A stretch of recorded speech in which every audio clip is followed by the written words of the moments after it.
He never told anyone this. He carried it for 27 years, and it cost him more than the money did.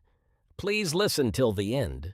Most people never talk about the thing they are most proud of, because if you talk about it, someone might look closer, and if someone looks closer, they might find the thing underneath, the thing that tells a different story. Darius was 52 years old.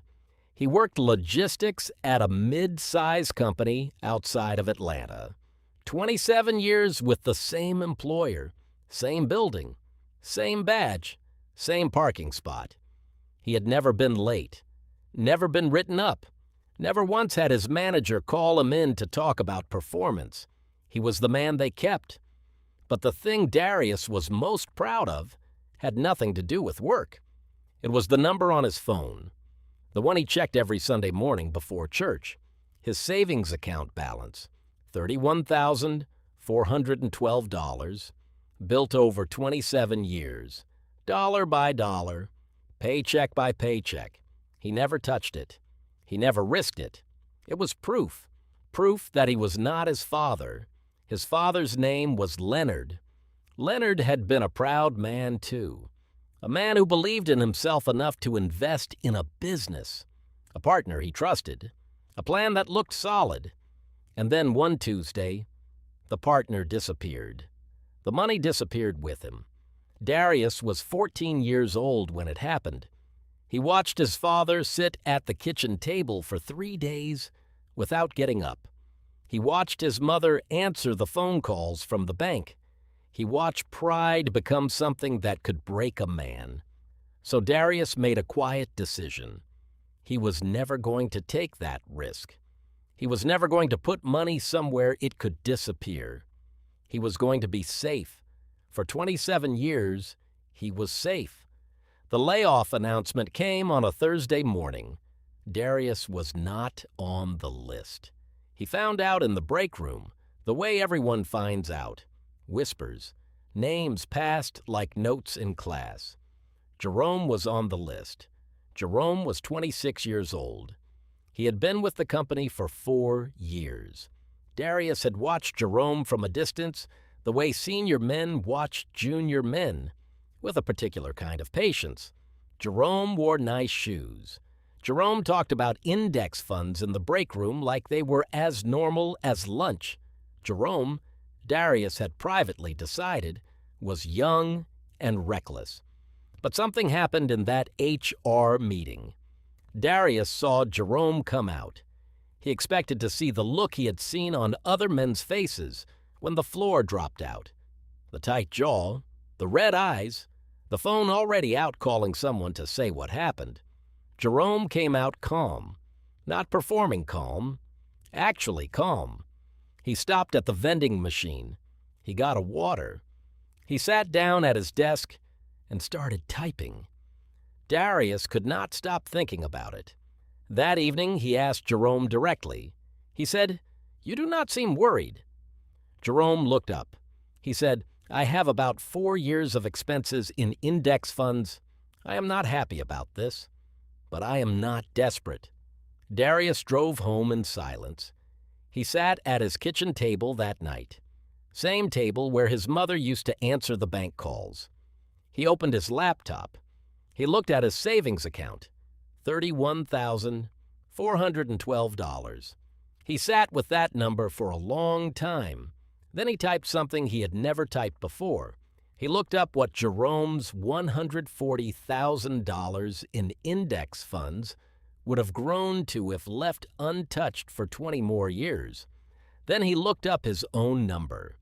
What $31,000 in a savings account earning 0.4% interest had actually done over 27 years. He did the math slowly. He did it twice. The money he called safe had earned almost nothing, less than $300 a year. Inflation had been running higher than his interest rate for most of his adult life.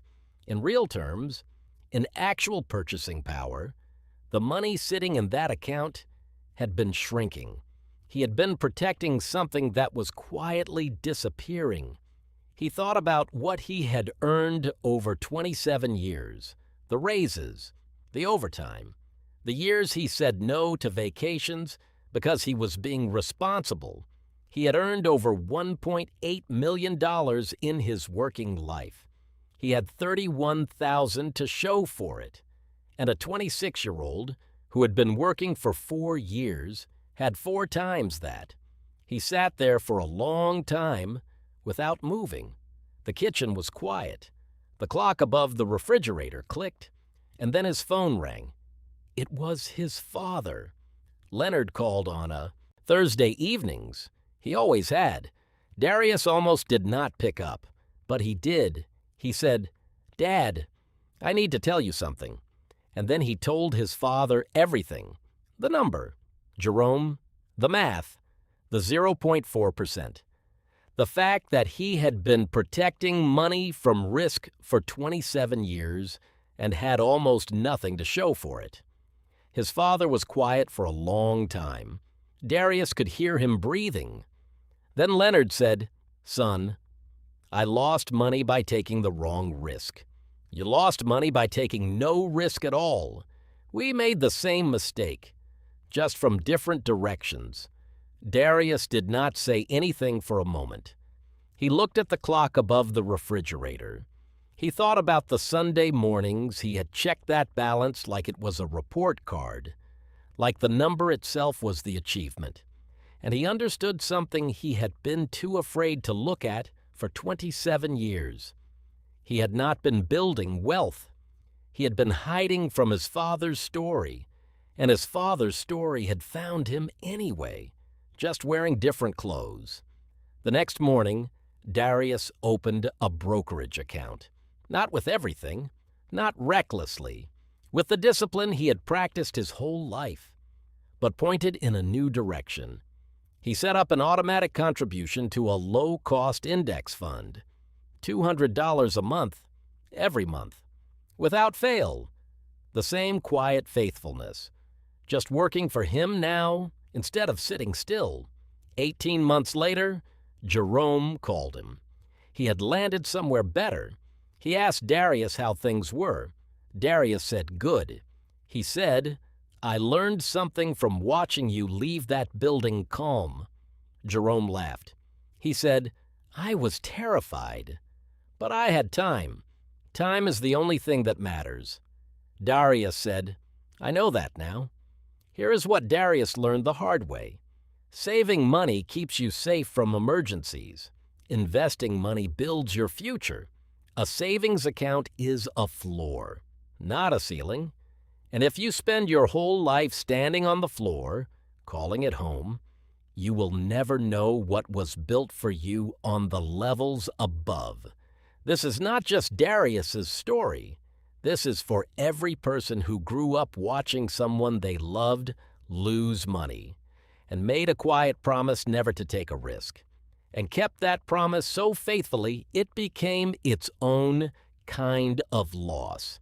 You were not wrong to be careful. You were just missing one piece of information, and now you have it. The question is not whether you started late.